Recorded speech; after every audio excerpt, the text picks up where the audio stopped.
It is time for another drawing in the dark. I'm Levi Smith. Welcome all. Oh man, I'm out of coffee, but we got some drawing to do. I'm still working on the All Skulls coloring book. We're working through a few more pages for that, and I think we're just going to jump right into it here. At the Jade Monkey, I've got a cool, pretty little, pre-sketch here. Pretty rough, but you can kind of see where things are going to be going today. Now I did a smaller one last time that we went and like fully inked out and stuff. We're not going to be going that far. I'm just going to do a draw up here on this guy. We're going to drop the opacity on this here. A little bit of. Come on now. Zoom in, zoom in. A little bit of a Grim Reaper action, as it were.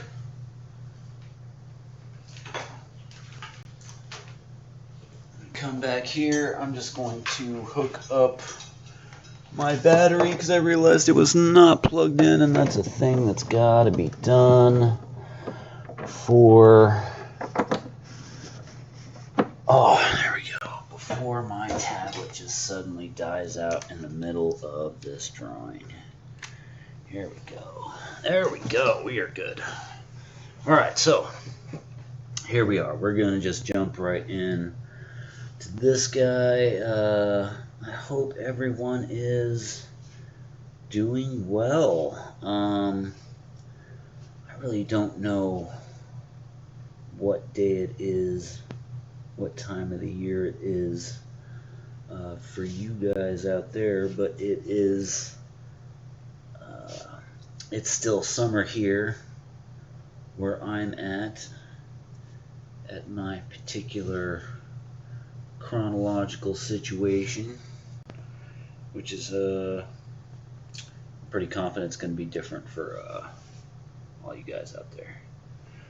I'm going to just kind of rough things in here. I'm just going to move through this and see where, because of this underdrawing of the skeleton and stuff, I can kind of figure out where everything's going to go. I'm just going to erase a big little chunk of that right there because we have this sleeve that's going to hide that more complex part of the shoulder, which I'm absolutely okay with. So we're just gonna bring this in like this. Good old skeleton hands. I got a few other non-skull skeleton pieces in mind once I finish these out, so I'm definitely going to be continuing this whole drawing in the dark drawing series. And I may not, I don't know, like as far as calling it drawing in the dark, I'm using that because that's part of my whole Patreon post kind of thing, is I call my little blog drawing in the dark.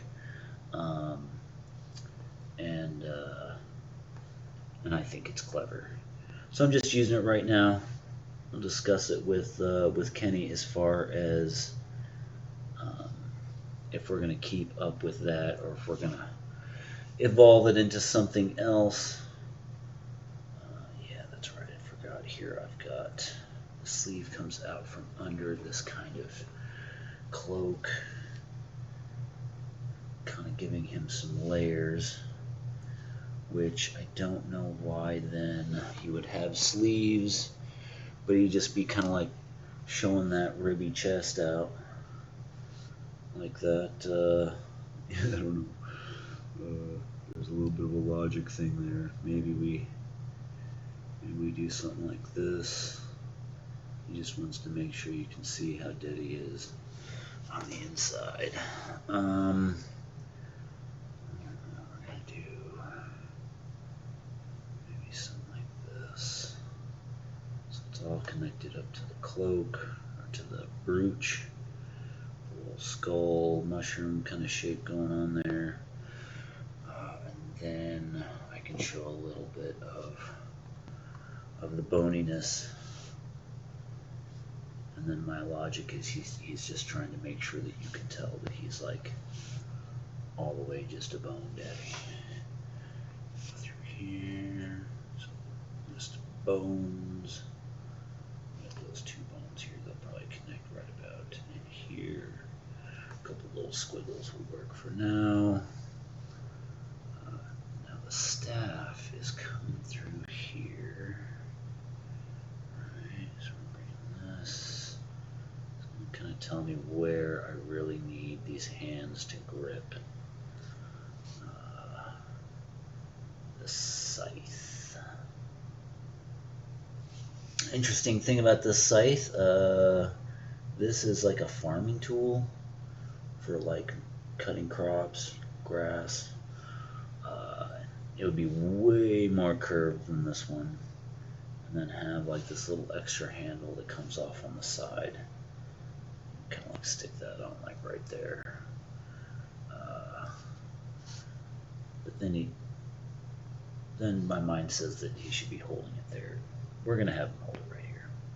But yeah. So that's what that's what he's reaping, because that's what you would do to a harvest, would reap what you sow. So it's kind of interesting how we just have this knack as human beings for various aspects of our culture to reassociate something in some other way that's like super dark. The Grim Reaper is harvesting souls of the dead to take you to the afterlife. Not a Christian notion, but something that's generally been kind of like, I don't know, I wouldn't say universal, but a broad acceptance, especially here in the Western world, as this just kind of entity, this arbiter, this this middle ground kind of character, where the Grim Reaper is not necessarily supposed to be like good or evil. Charon, Charon,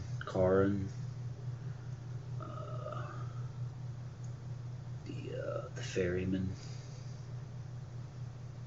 floating down the river Styx,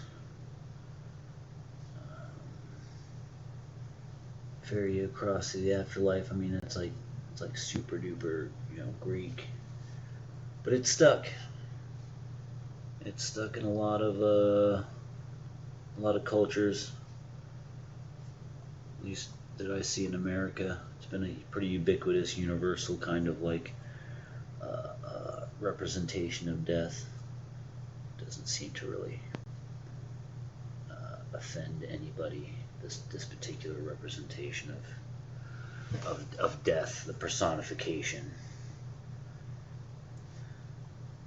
and yeah, makes a good addition into a coloring book that is comprised of skulls, especially when you want to make sure that there'll be something to color in a coloring book of skulls. Minor little foresight, a little bit of a joke that there's not much to color on a skull. Not like a black and white coloring book. I mean, the goths will dig it.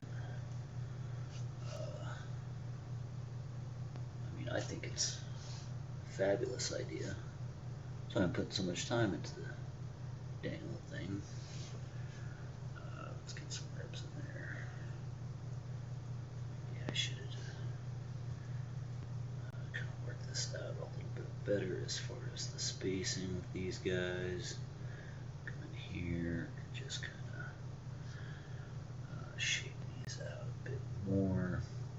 one of the things, and I don't know, just always kind of drawn this way. I don't know if it's right, if it's wrong, if it's better, if it's worse, but I do a lot of this kind of scribble sketching, and I kind of search and find and build the shapes that I need.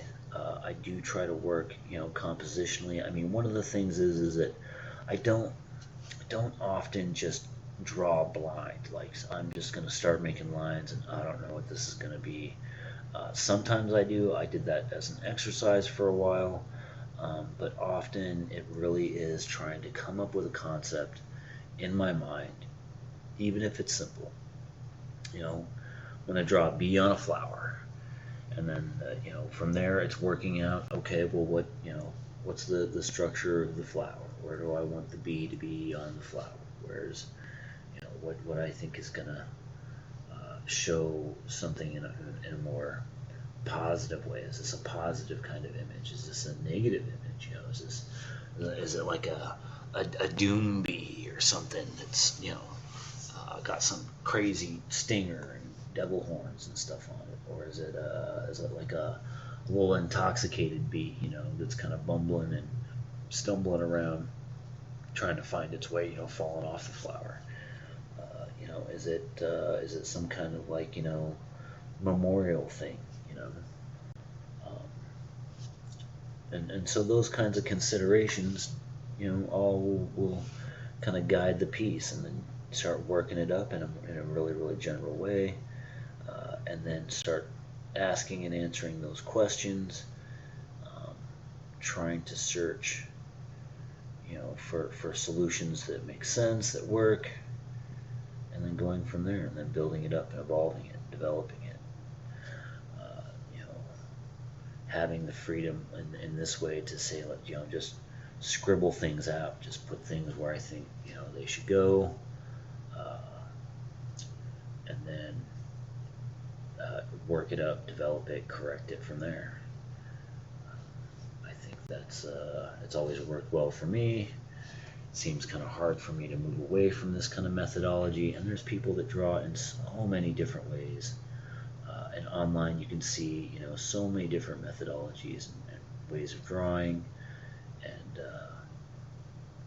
and so it's really not about finding the right way. It's about finding your way, finding your process. I don't think anybody can teach anybody else the kind of art that they're supposed to be making. You can definitely teach somebody fundamentals. You can teach them different physical properties of materials, of processes, of proportion, movement, design, composition, light, color. But you can't really teach somebody how to make their art. Because sometimes people's art is,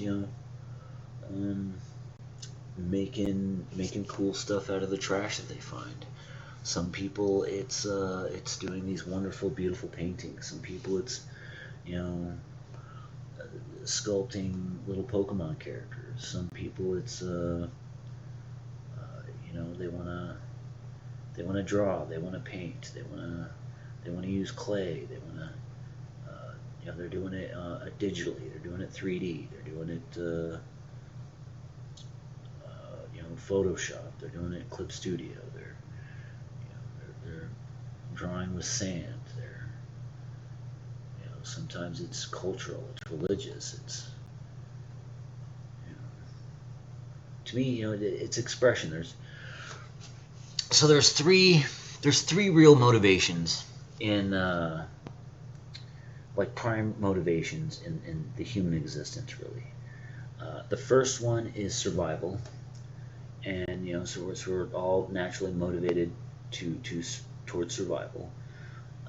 And then the next one is reproduction. We are all naturally, generally motivated to want to reproduce, not even just simply biologically, but to reproduce our knowledge, reproduce our experiences. but on a biological level, obviously to reproduce, make more of us, and then there's expression. And expression, the first two, survival and reproduction, those can be turned into expression, as an expression of who that person is. They're particularly adept or in tuned or specialized in some ways towards the concepts of survival and reproduction. Whether that person, say, be a doctor, a parent, a martial artist expert, a survivalist, military. We all find different ways to express ourselves, and that's really what it all comes down to, is expression. Trying to get, and it doesn't even necessarily have to be in some high-level way of artistry. You don't have to write poetry or a song or draw a picture to be expressive or to need expression. People are going to do it in what they say, how they say it, when they say it. They're going to do it in their work. They're going to do it in their clothing. They're going to do it in everything that's not motivated by survival and reproduction is motivated by expression. Our pursuit of the sciences, our pursuit of art, medicine, everything, law, government, it's all expression. So it's all, and expression fundamentally ends up being, art, because when you can turn something that some people might just see as labor, some people might see as an inconvenience, some people might just see as like a factor of reality and life. Other people will see that as an opportunity to master it and to use it as a point of expression, to display prowess, understanding, ability. A mechanic, a plumber, an electrician. These people can get to the point where their work is to a point an expression of their integrity, their genuineness, the quality of their work, and so it becomes something where it's not just the thing anymore, but it's I'm going to tell people what kind of person I am through this behavior. And so it doesn't have to be poetry and art, music. It doesn't have to be sculpture. It doesn't have to be statues. You don't have to be an artiste for expression to really be a fundamental drive in your existence on a daily basis. In fact, it's pretty much what we're all doing to one degree or another. It's just what we want and need to express as a being. And sometimes even, our system, especially our Western world system, can make it difficult to even explore those concepts. It's definitely not something that that's the highest on the list. I mean, expression is number 3 for a reason. So if you're really just focused on survival, then that actually becomes your expression on a really fundamental basis. That's not like it's like I need food. It's not simply that food is my art. So there are some like a hierarchy of needs kind of qualities to it and stuff. I mean, it's a testament to the civilization for the amount of musicians and other kinds of artists, performers, illustrators, painters, actors. The more of that a civilization has, I think is a show of a particular level of advancement and security of that civilization. Because if things are good, if things are stable, if you have a good system going, then it can support a lot of people that are doing things that are not intrinsically necessary towards civilization and survival in a technical sense, in that, you know, I don't have to be a soldier or a physicist or an engineer or a farmer. I draw pictures for a living. And it's actually, you know, my civilization and society at the point that it's at that can support me being an artist, an illustrator for a living. Because at certain levels, you know, this would be a thing that would not necessarily be an option if I had to, you know, farm for my food or hunt for it or anything kind, you know, quite like that. So it really is, you know, an interesting kind of civilizational privilege to be at the point that we are right now. Especially when we have so damn many artists. Not as a complaint, but just really to underscore the fact that, you know, especially like America has become a nation of entertainment to an extent. I mean, because most of what I'm going to talk about, side subjects and stuff while I'm drawing, is going to be really entertainment based. I am a pop culture nerd.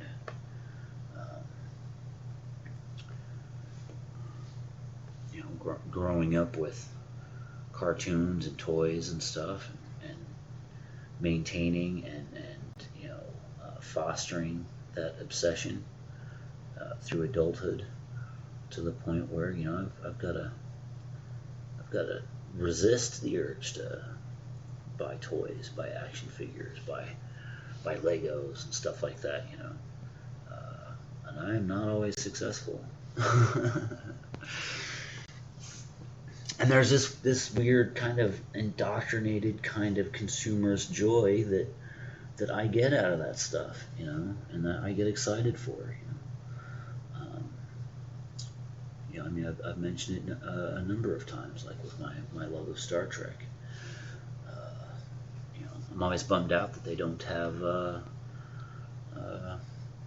lot of like licensed collectibles and toys available for Star Trek, especially not on the level that there is for Star Wars. Holy cow! You know, but like little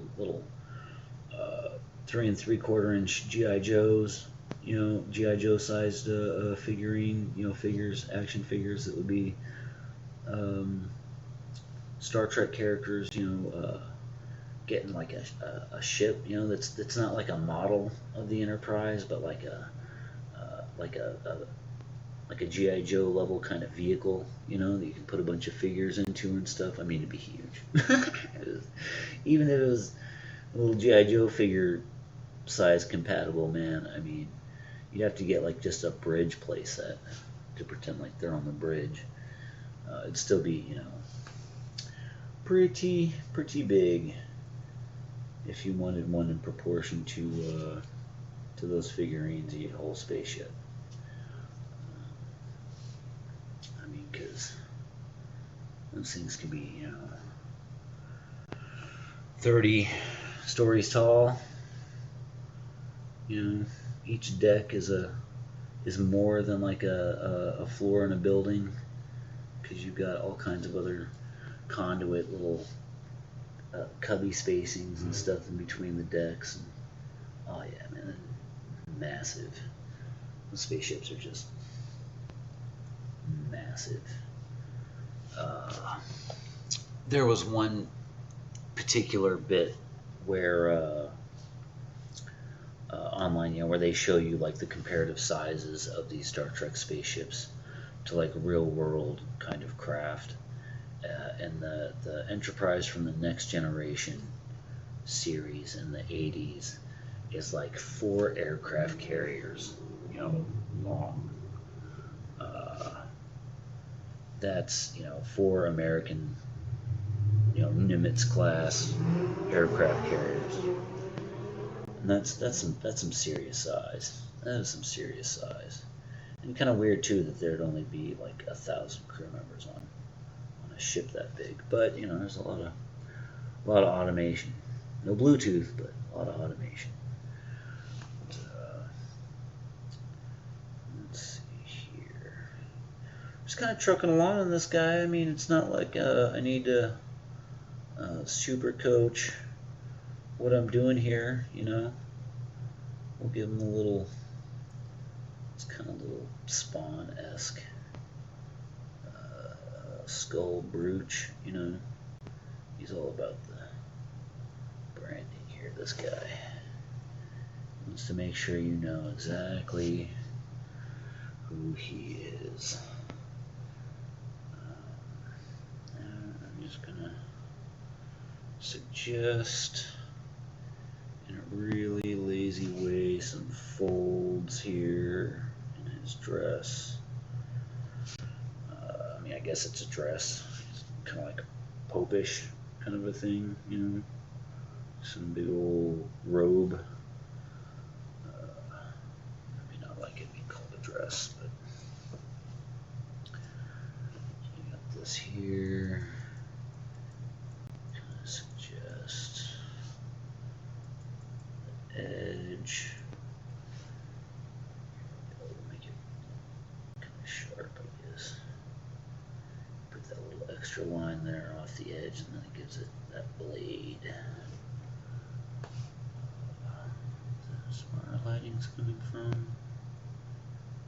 I haven't really fully thought of a lighting scheme on this guy, but it looks like that little support piece, connector ring for the blade, just kind of tell me there that my lighting is kind of coming from here. So that's what we'll do here as we move along. I've got some like torn sleeve action here that I go in and do a more final line version. That stuff will be, I'll accentuate that stuff. Go into hard on it right now. It is nice to make that stuff pop out. It's going to be shadow. Okay, the edge of his sleeve there is going to kind of disappear. Makes me think of a bad, is that Borat joke? Like sleeve of wizard.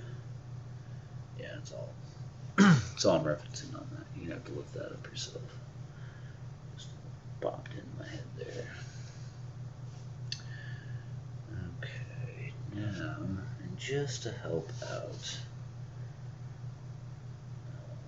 some of this will be important. This will tell me, I'm just going with a thicker line, as you might be able to see. That can be definitely more dramatic than that finer line. And this is, of course, something that I don't always do at this stage. Never bad to do, though.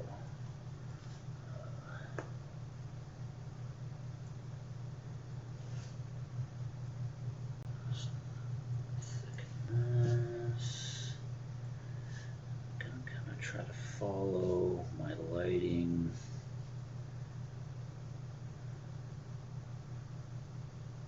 This can really accentuate and tell me. This might be one of the pieces that I can go like a heavier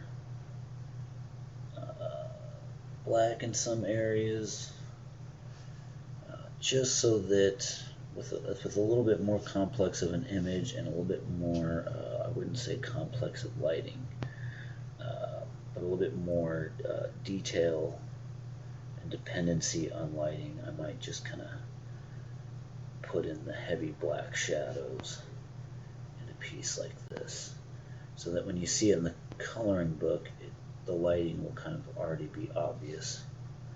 That might make just for an easier, more fun outcome.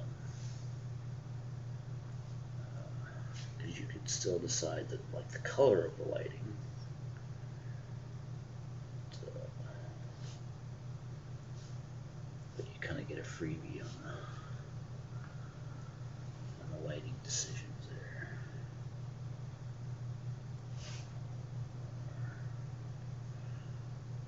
Thickness, just certain places. Really.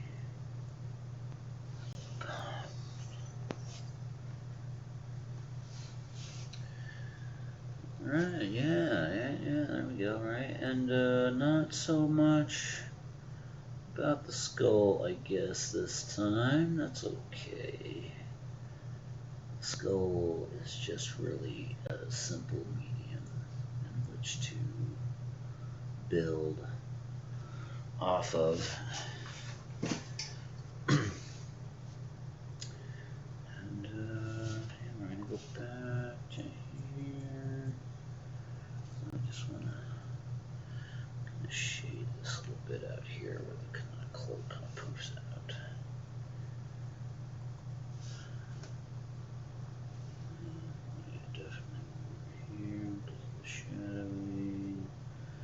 I think we are pretty much done with this one. Yeah, so thanks for coming by, thanks for checking things out, thanks for watching along. We got the website jademonkeystudio.net. No, jademonkeyproductions.net. And we have a Patreon. That's patreon.com/mopandbucket. And we have the things on the website. And we have a store where you can buy stuff. And then you can like and subscribe. That doesn't actually cost anything. Means a lot for the channel. And then we got all kinds of other options and stuff. We got stuff, man. We got stickers. We got our prints. We got T-shirts. We're doing the thing. So check us out. This is where we are at today. Still a ways to go with this guy in some ways, but he's all right. He's all right. He is scribbly AF, right? That's how the kids say it. AF. Anyway, yeah. So until next time. We will see you all later.